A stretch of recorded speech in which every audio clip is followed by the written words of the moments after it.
Who Dat Nation, welcome back inside another edition of the Straight Up Saints podcast. We're actually going live on this Wednesday night, and there's a special reason why. The Saints making another big splash in free agency, bringing in Jamaal Williams, 3-year deal. We'll get into all the details and why I absolutely love this move right here on the Straight Up Saints podcast. You're listening to the Straight Up Saints podcast.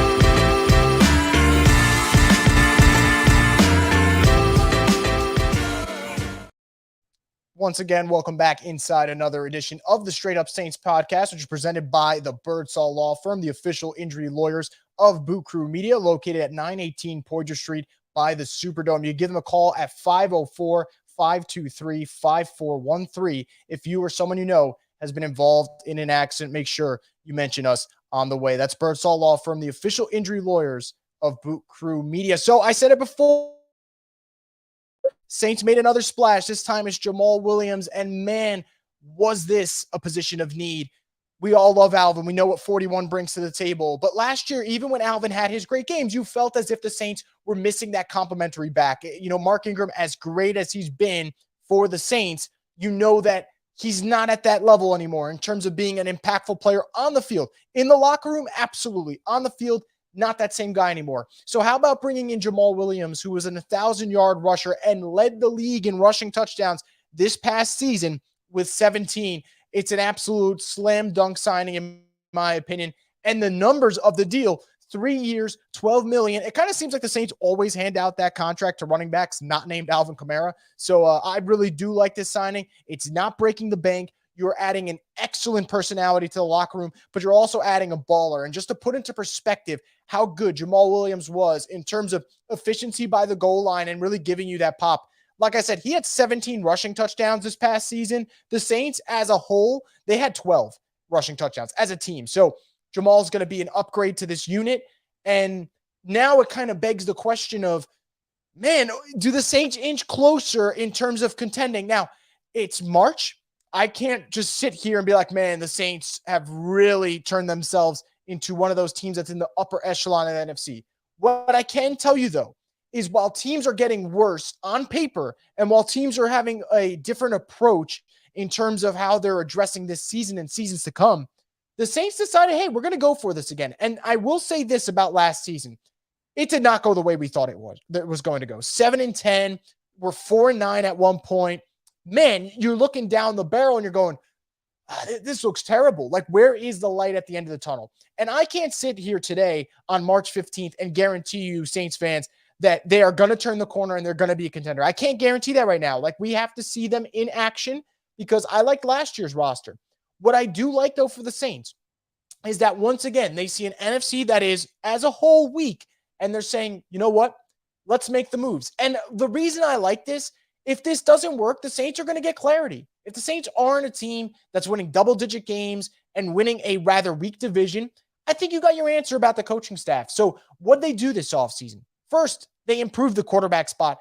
You don't have to love Derek Carr, but Derek Carr absolutely is an improvement at the quarterback position because, to put it into perspective, Derek Carr's floor was Andy Dalton's ceiling. So now think about if Derek Carr hits his ceiling, which we know is a Pro Bowl caliber quarterback who is capable of taking a team to the playoffs. We saw what he did with the Raiders in 2021. That's the first thing you check off. You lost defensive tackles, David Onyemata, Shai Tuttle. What'd you do earlier today? You brought in Colin Saunders and you also brought in Nathan Shepard. Now, are they elite players? No, not at the moment, not at all. But the Saints gave out contracts that hint there's a plan in place for them. And it's also worth noting the Saints, when it came to stopping the run, ranked 24th last year, weren't exactly great in that anyway. I thought the D-line needed to be overhauled. So they're doing that there. And there's still a lot of more work that needs to be done. I believe the Saints' first-round pick, if I had to just make a prediction today, I'd imagine it's going to be on a defensive lineman. That's just my early gut feeling on this situation. But they're making improvements there. How about retaining your own free agents that you have visions for? Look, I just mentioned Onyemata and Shai Tuttle. They're gone. Caden Ellis, unfortunately, left. Marcus Davenport's in Minnesota now. Saints brought back Michael Thomas on a 1-year, $10 million deal that could shoot up to $15 million. I think that's a good move because he's the MT of old, and that seems like a bargain. Or it doesn't work out, and you say, man, you're a free agent next year, and we tried. It wasn't working because of the injuries. And how about Juwan Johnson? He's back in the fold.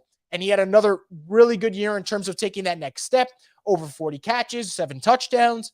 He's going to be with Derek Carr, who does nothing but love throwing to tight ends. I think that's going to be a nice marriage for those two down in New Orleans. So I think you're doing a good job there. Are the Saints perfect this offseason? No, because again, what you do on paper doesn't always translate to the football field. But they're making moves that as a fan, even if you were pessimistic like I was back in January, how can you sit here and be like, I'm not feeling good about this? Because guess what? I thought the Saints defensive line needed to be overhauled and revamped. They're doing that. They needed another running back. They just added one and could add another in the draft if they want to. They needed to get better at quarterback. Derek Carr is an improvement. They're doing things that we wanted them to do. Now it's about the coaching staff putting it into work and making sure the execution's there. So I don't have a cap on right now. If I did, I'd absolutely tip it to Mickey Loomis, Kai Harley, Jeff Ireland, this whole front office, what they're doing right now. From a personnel standpoint, I like it. I really do. They're not overpaying for guys that I think just don't fit their timeline. They're not making any moves that will cripple them for years to come. I like it. And like I said, and it's kind of the title of this video, right? Did the Saints inch closer to being contenders? On paper, the answer is yes. And that doesn't always mean it will happen in September, October, November, December, January. But look around the NFC right now. Look at two teams from the NFC North, by the way, who are usually perennial playoff teams. The Green Bay Packers, they're about to lose Aaron Rodgers. And maybe that's a good thing in the locker room for them with the way this situation is played out. But they're going to lose a superstar, 4-time MVP quarterback. And the Vikings have cut Eric Kendricks. They've lost Patrick Peterson. They could lose Zadarius Smith. We'll see if they have to end up getting rid of him. They could end up cutting Harrison Smith as well. They have made a lot of moves there. And frankly, they are kind of in a weird position where I think they kind of know we won a lot of one-possession games. I don't know how often that happens back-to-back years. Maybe they're entering a different period. But forget about those two teams in the NFC. Let's focus on the division for a second, and then I'll get to the comments that you guys have in the chat. Look around the NFC South.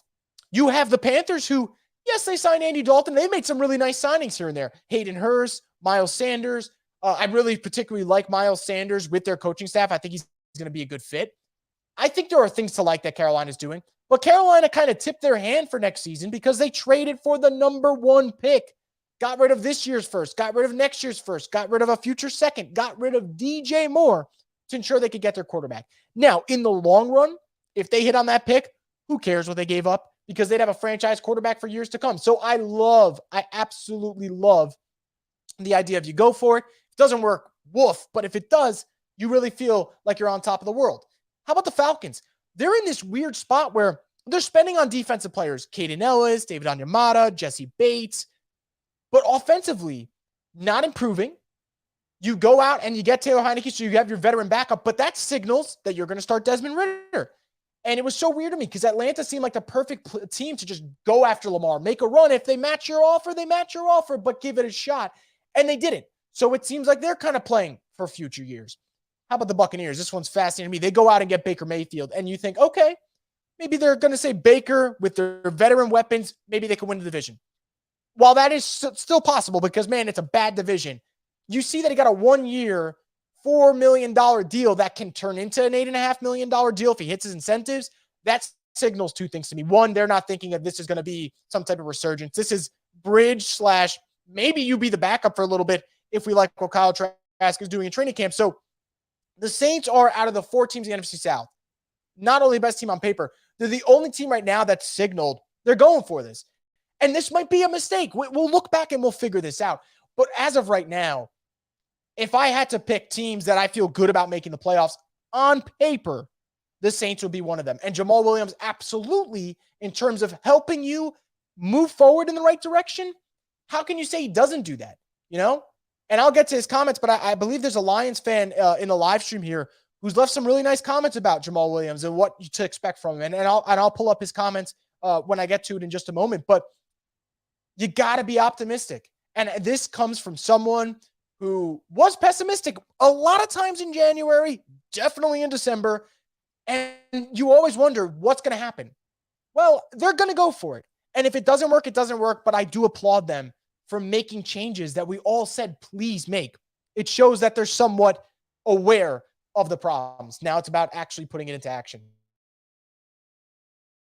happens there. But let me get into having the live stream, and I'll probably be the way I wrap it up. So from this point forward, you guys have something you want to say about the Saints, the rings of Williams, Saunders, Shepard, Derek Carr, whatever, put in the chat and I'll bring it up. But we'll start with this one from DJ. He's saying, loving the move so far, addressing the team needs via free agency and being able to load up in the draft. Not entirely sure why that one didn't come up. Hopefully the other comments will come up. But to DJ's point here that I'm reading from the live stream, how can you not like what the Saints have done move-wise, right? And to your point, if you go off the comp pick formula, the Saints, right, I believe they would be, I think, either comp picks because they did lose Deontay Hardy today as well, lost Dalton. So I think they were up to, if my math serves me correct, 6, and you could only get a max of 4. Saints had 3 big signings. So I think they're in line for 3 comp picks. If my math is correct here, I think it is. Now, they can get out of that equation by making more signings, but if the Saints know that they have comp picks for next year, that might entice them to move some picks that they currently own and go up the board. To your point, DJ, and I think that is definitely possible. Now I'm looking at other comments in here. I don't know why it's a little bit slow at the moment in terms of getting them up, but it seems like for the first time in a long time, Saints fans are kind of unanimously in a good mood, and that actually makes me really happy. So I'll read Gabriel's comments. If I could pull it up on the screen, I will get to it. But Gabriel said, if we snag Tyjae Spears in the first and second, not even God himself could stop us. Now, that might be a little bit of a, I don't want to say exaggeration, but I love what you're thinking. I actually think Tyjae Spears, by the way, is a very, very interesting piece for the Saints because if they were to get him, he gives you that explosive element that you would lose if Alvin gets suspended. So I think that helps. I also think the Saints got to get younger at running back anyway, because as much as we love Alvin, at some point you get into that phase where you go, okay, are they going to have to get younger? Are they going to have to think about the guy after him? And maybe Tyjae Spears is that guy. So we'll see what happens. We'll definitely see what happens. There's a comment here. As a Lions fan, this hurts so bad, but you know he's gone now. Yeah, look, first off, I feel bad, but I do believe Lions got themselves a damn good back in Montgomery to pair with Swift. So I think the Lions are going to keep it moving. And I'm going to be honest, the Lions are one of those teams where you talk about the changing of the guard in the NFC. Detroit's got something nice brewing there. And I love that Ben Johnson went back for another year. And I think Ben Johnson's the type of coordinator that if the Lions can do what on paper they're capable of doing next year, he can kind of use that and catapult into the head coaching job that he wants. Not one that was just there and nothing else, like one that he really, really wants to go to. And I think that would be big for him. So I think that would be a really big plus there. Gabriel says, Dennis and Pete, don't F this up. Yeah, I mean, that will definitely be the pressure will be on them. Absolutely. Another comment here says Super Bowl. I mean, we'll see. I love the optimism. I say this all the time, and I truly mean it. When the football season starts, if your team's not playing the way you expect them to, let the pessimism come out. It is what it is, and it's crushing. But there's no reason to be just down on your luck and just upset with everything in March because, like, it's too early. If you start being upset in March, all of a sudden, you're going to be miserable for the rest of the year. These are the months where you're supposed to have a little bit of hope. These are the months where maybe you talk yourself into a little something that's realistic. Now, I can't say Super Bowl. That's too rich for my blood. But what I can honestly say, though, guys, is that I see these moves and I just simply say to myself, you know what? I can't wait to watch the Saints play football next season. And sometimes that's all I need. That's all I need to be a little amped up and a little bit more juice for the season. Someone said, so pumped, Chris. And then we got another comment. NFC is wide open.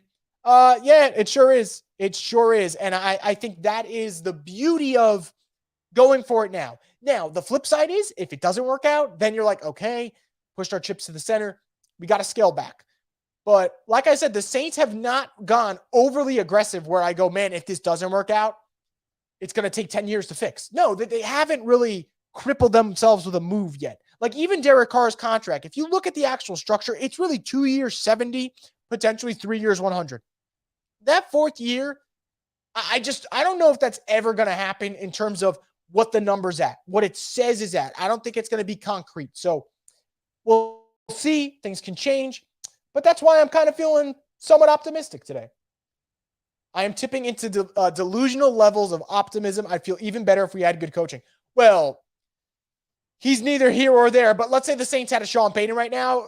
Let's be real. All of us would be sitting here talking about how this team could be a Super Bowl team. Like, let's not even deny it. We absolutely would be talking about that. So I'm definitely sure that would be something there. I really do. So another comment, I believe, from the Lions fan was saying Jamaal Williams will get you short yards. Don't expect a lot of splash plays. Expect a lot of carries, but a phenomenal locker room guy. Yeah. And sometimes that's all it is, right? I don't think the Saints needed the RB1 type of guy because, look, Alvin, in my opinion, will not get suspended all 17 games. Now, I expect him to miss time, and that's going to hurt. But DeAndre Swift missed time, and Jamaal stepped up. And Jamaal, again, in that complimentary role, over 1,000 yards, 17 rushing touchdowns. I'm not expecting 17 rushing touchdowns, but man, he gives you 8 or 9. That's 8 or 9 more than you were expecting from RB2. Because no offense, and I don't mean this to be disrespectful, you were not expecting good production from Mark Ingram or Eno Benjamin at this point in their careers. Mark Ingram's older. Eno Benjamin is unproven and bounced around. Cardinals to Texans to Saints very quickly. So that's what I love the move. And I do agree with you. I think he's a phenomenal locker room guy, and he fits in culturally for this Saints team from one good culture in Detroit to another in New Orleans. So I really do love that.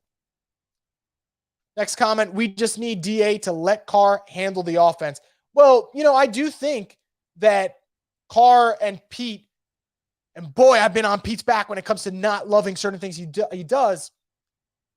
I think they might be a good fit. Like, I think just systematically their ideologies might work together. And I don't expect the Saints to have a juggernaut offense. I don't, but I expect them to be much better than they were last year. And I know that's not saying much, but if the Saints are much better offensively than they were in 2021, and 2022, excuse me, I'm losing concepts of years here.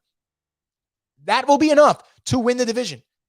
7-10 with god-awful offense in terms of situations where you got to have it. Anytime the Saints had to have it offensively, they didn't have it. They didn't bring it. So I think that's going to help. And Derek Carr's a guy with fourth quarter comebacks and game-winning drives. Nobody does it more than him since he was drafted in 2014. So I do think that's a huge plus right there.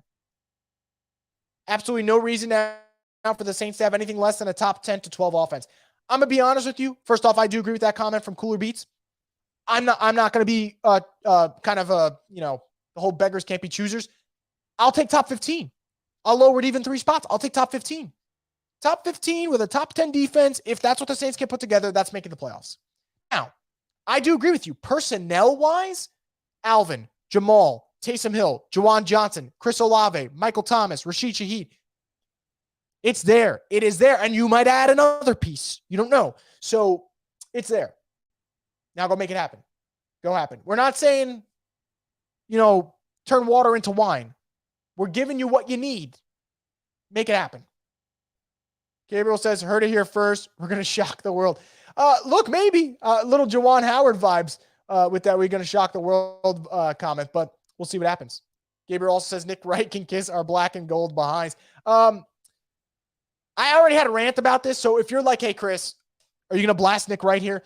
You can just go check on Bucru Media's YouTube page. We did a video on it today, actually, about how if other teams lose certain players, they don't mention it. But when the Saints lose certain players, it's, well, this is what happens when you're irresponsible with the cap. That was the gist of it. But this Jamaal Williams signing actually furthers that point where it's like, okay, you couldn't wait to beat up on the Saints when they lost Marcus Davenport and David Onyemata and Shai Tuttle, by the way, all 3 guys that Nick Wright's never spoken about on his shows.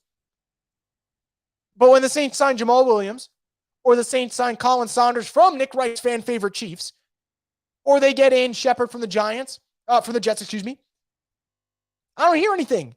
It's only when they lose someone do you push your agenda and your narrative, but when it's the other way around, it's a little quiet. Now, again, I don't hate Nick Wright. I don't know the guy. He's had a way more successful career than me, so I'm not going to rip him in that regard. I just think when it comes to the Saints, there are unfair things that have been spoken, and it just bothers me because it's like if you actually just put just an inch of your time into it and just did a little research, you'd be like, all right, They're not that irresponsible with the cap, honestly. It's all optics and how you view it, and shouldn't you, or should you? That's kind of how I look at it. 29 should be D-line and then address wide receiver, running back at 40. I'll go one step further. I am actually okay if the Saints go 29 and 40 D-line. I'm actually okay with it. Now, Saints fans might not like it, but I think the Saints still got to get a little bit more firepower. I think they got to get a little bit younger. So I would absolutely be okay with them doing that. Now, that doesn't mean they're going to use 29 and 40 on defensive line, but I'd anticipate one of those top two picks for them being at that position, and then the other one being BPA, because that's what this team does, and it works out well for them most of the time. So the O-line, it can be wide receiver. I'm going to be honest with you guys. Pick 70 at running back, that could be enough to get Tyjae Spears, because I love Tyjae Spears, but his size might concern some teams, and that might be where the Saints say, hey, don't concern us. Hometown kid, let's bring him in. So I think they could do that later. I'd love to see Darnell Washington lined up in 11 personnel, which you want. Well, Washington's the type of guy that everyone, and I mean everyone on Twitter, just freaks out over him. And how can you not? I mean, 6'7", probably 270 plus weight-wise. Just moved the sled during workouts like it was nothing. Yeah, he would be an interesting fit. And, man, the Saints will be able to play some bully ball if they bring him in. So I would be for it, but I don't know how realistic it is, to be honest, guys. Alex says, any chance that Jarvis will be willing to come back on another one-year deal, already knows the system, and adds even more depth to the wide receiver room at a cheap cost? I would say, yeah. I mean, what is the market for Jarvis Landry? And this is not intended to be like, oh, he's got no market. Seriously, what is the market for Jarvis Landry, who unfortunately over the last 2 seasons has missed a lot of time because of injuries? Michael Thomas, who was a former offensive player of the year and has the record pre them going to 17 games over here, and this was in 16, most receptions in a single season, he got a 1-year, $10 million deal. What is the market for Jarvis Landry? I don't think it's that big. So I do think that it is possible. And it comes down to the Saints saying, hey, do we want to go back to Jarvis, or do we want to just try something new? And I think that's all it's going to come down to. But look, Jarvis had that great week 1 game, and that was exciting. And then that was kind of it. But we'll see what happens. We'll absolutely see what happens there. Next comment. This might be a little too bold, but we'll see. Do you think we have a chance at the Super Bowl? I think there are teams right now that absolutely have a chance at the Super Bowl. And because it's March, that's why I say that. So yes, because it's March. But the Saints have the question, one of the questions that I need to see it answered on the field before I could confidently answer that question. And my biggest question is the coaching staff ready for prime time? I know Pete Carmichael under Sean Payton's good. I know Dennis Allen under Sean Payton's good. We saw Sean Payton's gone. This last year didn't work out well. How do you respond? Because this is it for them. This is it. The Saints aren't a playoff team in 2023. There will be massive changes to the coaching staff, and most of them will be deserved. So it is kind of put up or shut up time for them. And I don't mean that to be rude. I mean that as a realist. And yes, on paper, in a very weak NFC, there is an avenue where you say they win the South, they get a home playoff game, they win that home playoff game, and now they got to finagle 2 more playoff wins. There's an option. I mean, there could be an option where the NFC South is so bad and they're playing a 3rd-place schedule that because of that, the Saints are like, oh, okay, we're going to sneak in here. We're going to get we're going to get to 12, 13 wins, and maybe that gets you by. I don't know. I'm just spitballing here. But in a weak NFC, it's possible. But, man, I got to see this coaching staff do the damn thing before I feel good about it, if that makes sense. Tay says, team is getting set up to pick BPA with our first-round pick. Very well possible. I would be way and A-okay with that because I never feel like you should reach for need. I think it's always got to get the best player. Now, I think teams do reach for need, and I somewhat excuse it when it's quarterback. The position's way too important.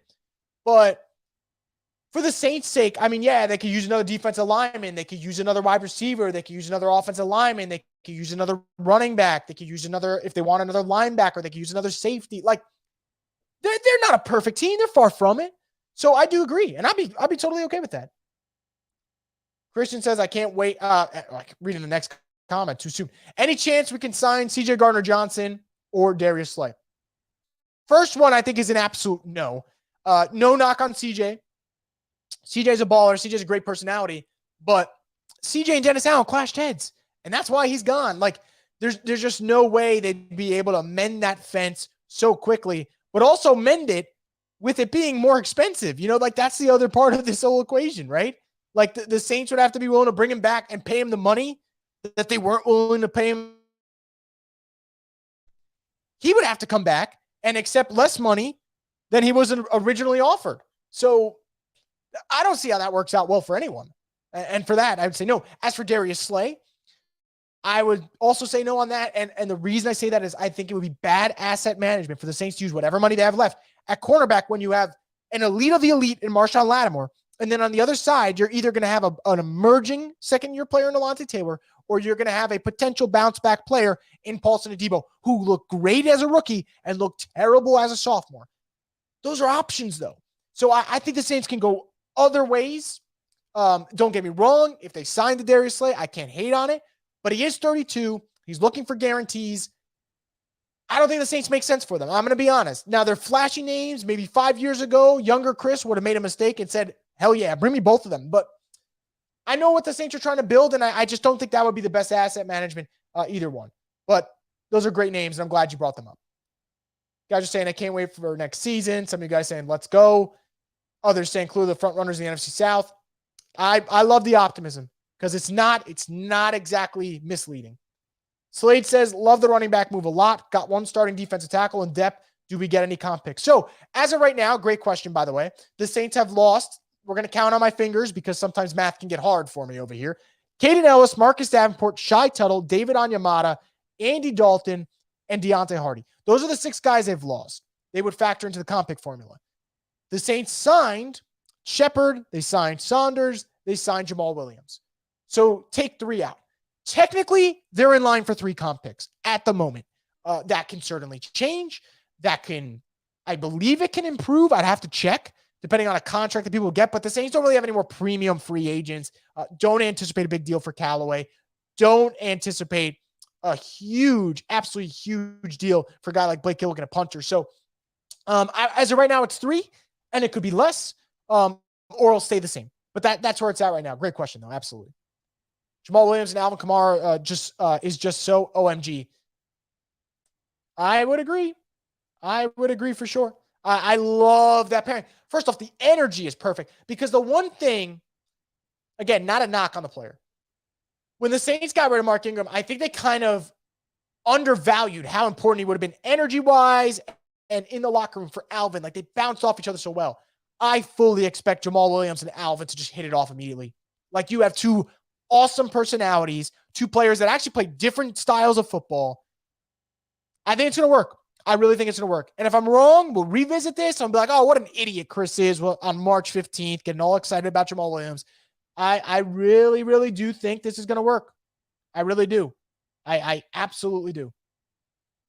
Owen says, after our team looked kind of dead last season, I'm glad we're loading up in the locker room again with him and Saunders. Plus, he's a nice running back. Absolutely. And make no mistake about it. If you're not that confident in the coaching staff, and I know there are absolutely questions about this team, so I totally get that because DA is unproven as a head coach. I think that for the Saints, bringing in guys like Derek Carr, guys like Jamaal Williams, guys like Colin Saunders, they're going to buy in immediately, keeping guys like Michael Thomas, keeping guys like Jameis Winston. They've already been there. You're trying to really have a team-first, great culture mentality. And I think one knock on the Saints was they didn't really have everyone there when workouts are voluntary. And I think that's going to change. I really do. Maybe that's blind faith. I think with Derek Carr coming in, I think with a lot of these rookies coming in, bringing in Jamaal Williams, who's all about football, I think that's going to help. And I think that would be huge for the Saints because I thought it was I think they kind of dismissed how important it was last year, and it kind of hurt. So I think they'll be big. The teams that play well in September, they play well in October. They're bought in from April, guys. They're bought in from April. And that's the criticism that guys like Aaron Rodgers get, and they claim it's unfair, but it's not. It's very hard for everyone to be on the same page when you don't show up till July 28th and the season starts in about 5 weeks. When you start building something from April, that will last you. It will. So if you want some optimism, there you go. Rob says, we're getting closer, Chris, and I'm stoked about today's edition. I think we still need help in the trenches, both sides. What's your take? Yeah, look, I am also stoked about this. I love the signings, all three of them. Now, I think Shepard, it feels like an overpay at the moment because he's really been a rotational player. But the Saints always have visions for guys, and the Saints have great luck with former Jets. Think DeMario Davis, think John Vilma. Maybe this is their next, signing where you take him from the Jets and all of a sudden it works out well. It could be. Now, maybe that's wishful thinking. But the Saunders move, watch his 2022 tape, outstanding, showed up in the playoffs when he needed to. I think for Saunders, it's pretty simple. Is he going to be healthy? If he's healthy, there's your starting defensive tackle, one of the spots for sure. As for Shepard, advanced metrics benefit him. Pro Football Focus grades benefit him. Run stuffing grades benefit him. But I think the Saints, deep down, I think what they really, really like about him is that they do like that he could pack a punch from that interior rushing position. And the Saints missed that because David Onyemata, as great as he's been for so many years, he is on, in my opinion, the decline. Now, that doesn't mean he can't be a good player next season. It just means that I think we've seen his peak. Shepard, we definitely haven't seen his peak. And the hope for the Saints is that they can untap it. And ironically enough, these are two guys that were Canadian prospects. So we'll see if they go. Terry says, I'm about to jump ship, but I'm back. Who dat? Terry, we don't jump ship around these parks, man. The going gets tough. We don't get going. We just kind of sit here and we rant about it. That's at least the way I go about it. Like you'll see, if this season goes south, you'll hear some Rosvogel rants on here. I had a bunch last year, but right now I'm optimistic. There's been a bigger smile on my face this year than there probably has all of last year. So we'll see. We'll absolutely see what happens. Cody asked, do you think the Saints will look to add some depth, some better depth on the O-line? I think they should. And the reason being, you cannot count on Trevor Penning being there for all 17 games. You just can't. It would be kind of stupid to say that. It really would, because he didn't do it at all last year. It was one foot injury after another. I feel terrible for Trevor Penning, but injuries plagued his rookie season. If you don't put in an insurance policy at left tackle or an insurance policy at left guard, you are opening yourself up to some major problems. Now, Ruiz and McCoy, you feel good about what you got there. And that's something no one would have thought, especially about Ruiz a couple of years ago. Ramczyk, we know what he does when he's healthy. He's got to get back to staying healthy. I think he will. Left guard with Pete, left tackle with Penning. If the Saints, that's what I'm saying. If the Saints go O-line somewhat early with their first 2 picks in the draft, you can't complain. You can't. You got to have backup options. Guys get hurt in the NFL. So I'm not against it at all. Steven says trading for Renfrow would absolutely tie this offense together beautifully before the draft. It would, and it would also give you the added benefit that, like, God forbid we go down the route of Michael Thomas gets hurt. What do? Well, there's Hunter Renfrow. So I think that would really help them. Again, we'll see what happens. This is just from my belief. I've asked some people, haven't got concrete word back, but Hunter Renfrow, if you kind of read the tea leaves, Derek Carr, not one of McDaniel's guys, gone. Darren Waller, not one of McDaniel's guys, gone. Jacoby Myers, Jimmy Garoppolo, both guys that are McDaniel's guys, knows the system, they're in. What does Myers specialize? The slot position. What does Hunter Renfrow specialize? Playing in the slot. It's possible. It's possible. Now, I think Hunter Renfrow might have a bigger market that a team not as needy as at wide receiver like the Saints might get him. But make no mistake, if he's there and the price is right, go for him. Just go for him. I mean, you're signaling you're all in. You can't go all in and leave $10 behind. You can't play another hand with $10. So at that point, if the price is right, go for it. But we'll see what happens. Brian says, is Sidney Brown a possible pickup? Well, we'll see. Now, Sidney Brown, obviously, brother of Chase Brown, talented running back at Illinois. I haven't personally watched enough Sidney Brown tape to give you a legitimate and honest review about what I think he can be. Now, I know from an athletic standpoint, he checks off the boxes. I know that people have talked greatly about his frame, but I haven't heard enough to be like, that is the guy that they have to go out and get. Now, I'm actually going to watch more Sidney Brown tape now that you brought him up, Brian. And I do think that for the Saints, bringing in a younger DB is a need. I think they got to get younger in the back end, but we'll see. I haven't really circled one. The truth is, the older I get, the more I realize with prospects, we just don't know. Because someone could look great on tape and you could love them. And there's prospects that I've loved. For example, we'll see what happens this year. But some of you guys know from my Twitter account, I loved Jordan Love coming out of the draft. Like, I absolutely adored his tape, loved the arm talent. And we're going to find out this year if he's any good. But he might not be any good. And I sat there for like a whole year banging the drum saying, I love Jordan Love as a prospect. It might not matter. But I will check it. I do think that they need another DB. So that is an interesting suggestion. I think Sidney Brown, from what I've heard, worst case, backup / special teams. Worst case. Caleb says Hunter Renfrow would be the icing on the cake. He would. That'd be a damn sweet cake. That's for sure. That might have sounded wrong. So pause on that. Christian says, do we still take a defensive tackle with a first-round pick? If they're the best player available, yes. If they're not, no. I think that the Saints this is how they're going to operate in my belief. They're going to go in knowing they want a certain position, knowing they want a certain prospect. And as the draft shakes on, if that prospect keeps staying on the board, they will not hesitate to move up and get that guy if the value is there. Because the one thing the Saints aren't going to do is stay at 29 and draft someone they're not overly fond of. They don't do that. And I think that's actually why the Saints don't really draft that much on day 3 anymore, is the Saints value getting guys that are in their like stratosphere of top 100 prospects and say, all right, I'm good on everything else because I don't really need to go draft a guy that might be 230 on my big board just for the sake of drafting him, if that makes sense. So, defensive tackle, defensive line. I think that would be the priority for them. But the guy's got to fall down to them, or it's got to be in a spot where they can trade up, and he's got to be behind their board. But there will be options there. There will absolutely be options there. And I'll pull up from the chat, people mentioning defensive line options there. I really do think that the Saints, for sure, will be looking hard at this defensive line class. And if they like someone, fantastic. If they don't, so be it. So be it. Thoughts on maybe taking Torrance at 29 and then defensive line at 40? And then said not take Torrance at 29, cut Pete. I'd have to look into Pete's contract in terms of cutting him and what it would entail.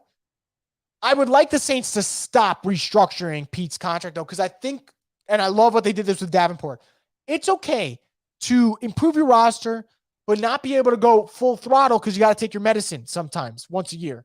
And the Saints took their medicine with Onyemata, and they took their medicine with Davenport, and I actually commend them for that. So if they got to take their medicine with Pete and not keep extending this contract of a player who gets hurt often, and frankly, you don't know which player is going to be there on any given Sunday, I am very much okay with the idea of bringing in Torrance from Florida. He's a very, very intriguing prospect. He would fit that interior O-line need, if that's what you think. But we'll see. We'll absolutely see there. Do you think Michael Thomas will be back in that top 3 wide receiver spot next season? Now, top 3 league? If you're asking top 3 league, my answer is no. I think that he's missed so much time that how does he crack the list of the Justin Jeffersons, the Jamar Chases, the Tyreek Hills, the Stephon Diggs? Mike is still Mike. Mike is that dude when he's on the field. I don't doubt that for a minute, but Mike doesn't need to be that dude for all 17 games now, because I think Chris Olave is going to take that next step. And even if Chris Olave didn't take that next step, which I would be shocked if he doesn't, I think he's going to put on a little bit more weight, be a little bit better with catching the ball in traffic. And if he does that, that'll really set him free to take that next step. He's a 1,000+ yard receiver anyway. So Mike doesn't need to be that dude. He just needs to be a dependable dude. And that's not easy. That's not something you could just turn the switch on. Mike's not trying to get hurt. Mike doesn't want to get hurt. It's just bad luck, bad breaks. But if he is healthy, he will have over 1,000 yards. He will have, a ton of receptions. Will he be top 3 in the league? I would say no. But that doesn't matter. That doesn't matter. If Michael Thomas is an 1,000-yard receiver and Chris Olave is an 1,000-yard receiver, the Saints are going to be a playoff team. They will be a playoff team. I feel very strong about that. Caleb says if Penning can stay healthy and they drafted Cody, I don't know how to pronounce that name. I'll be honest. I got to get more into offensive line prospect. I've been out of the game because I've been line and looking at running back, but I believe that's the North Dakota State prospect you're talking about, would be a mean left side of the O-line. It would. In theory, it would. And you're talking about like mean mugging type of mentality where they're trying to take your lunch money. Yeah, I think that would be the perfect combo on that left side. But we'll see. I just want Trevor Penning to be healthy, man, because people don't realize if Trevor Penning's healthy, the Saints will walk away from 2022 with Olave, Penning, Alontae Taylor, and Rashid Shaheed. Those are 4 players who will make a huge impact on your team. So I think that's a big deal for them. Matt Collins balled out last year and is a stud on special teams. If you're suggesting Matt Collins as a potential addition to the Saints, I personally am not against that. I talked about it yesterday with someone, or maybe it was a YouTube comment I replied to. It all just kind of blends in together at this point. Matt Collins has history with Derek Carr. This is a player who just had a really solid year with Derek Carr, can stretch the field with Derek Carr. That could work. Someone mentioned Nelson Aguilar. That's another player who's played with him. I don't know if I love it, but it doesn't hurt to bring in a guy that Derek Carr has familiarity with. Makes things a little bit easier. I think MT could at least get back to top 6 because a lot of people forget that he is an absolute beast. I do agree that people forget he's a top beast. And I don't mean this to sound rude. For me, it doesn't matter if he gets to top 3, top 5, top 6, top 10. If Mike is playing 13, 14 games, I'm not even going to say 17. If he plays 13, 14 games, he's going to do the thing. He's going to be a big-time player for them, and he's going to make all of us happy. And that's all it comes down to. Now, he did look top 6 in week 1 against the Falcons. I can't deny that. He looked sensational. But I'm not worried about all that because it's not like he's going to get his respect anyway. I mean, the guy gets called Slant Man or Slant Boy because people think he could only run one round. And even if that was true, by the way, it would be so pathetic that their favorite cornerbacks couldn't stop that said route. It's the funniest thing to me. So I'm not worried about where he ranks in other people's eyes because it's like he never got his fair due when he was dominating the league. But man, it'd be a great comeback story. He would be just a really impactful piece for them. And if they're going to get to where they're going to go and want to go, he's got to stay on the field. He's got to. I don't know if they could do this thing without MT. I think they could be a playoff team without Michael Thomas. But if they want to get to the best version of the Saints, they need Michael Thomas because that boy's got drive. He's got that competitive edge, and that's what you need in playoff games. And that's going to be fun to see. But anyway, guys, it's been a fun 40-plus minutes with you guys. I am absolutely loving what the Saints are doing so far. And we'll see. We'll see if they can continue to get this positive wave of momentum going. But after a disappointing season, after an odd January, a frustrating January, March is seeming pretty good. We'll see they keep marching it on. That's a really bad dad joke, but I don't really care because I'm feeling good about this Saints team. But that's going to do it for this edition of the Straight Up Saints podcast. Guys, thank you so much for tuning in and leaving your comments. I greatly appreciate it. I'm sorry for Pelicans fans if I offended you with my Carmelo Anthony Nuggets shirt. I promise you that's all it is. Don't give 2 craps about the current Nuggets, all about that Melo era. But we're done here. Saints got Jamaal Williams. Absolutely love the signing. Backfield's a lot better. Now it's all about adding more to this roster, and we'll see if they do it. And if they do that, I will have it here on the Straight Up Saints podcast. And just remember, guys, NCAA tournaments up. Can mix that in with some Saints fun. How do you do that? The question and the answer to that question, go to DraftKings Sportsbook. If you use the promo code BOOT, all capital letters BOOT, and new customers bet $5 on any college hoops game in the NCAA tournament, you get $200 in free bets instantly. And the best part about it, it's win or lose. $5, win or lose, you get $200 in bonus bets instantly. Download the DraftKings Sportsbook app now and make sure you guys sign up with promo code BOOT. So that's it for us, folks. Straight Up Saints podcast out. Make sure you stay tuned for more content here at Boot Crew Media.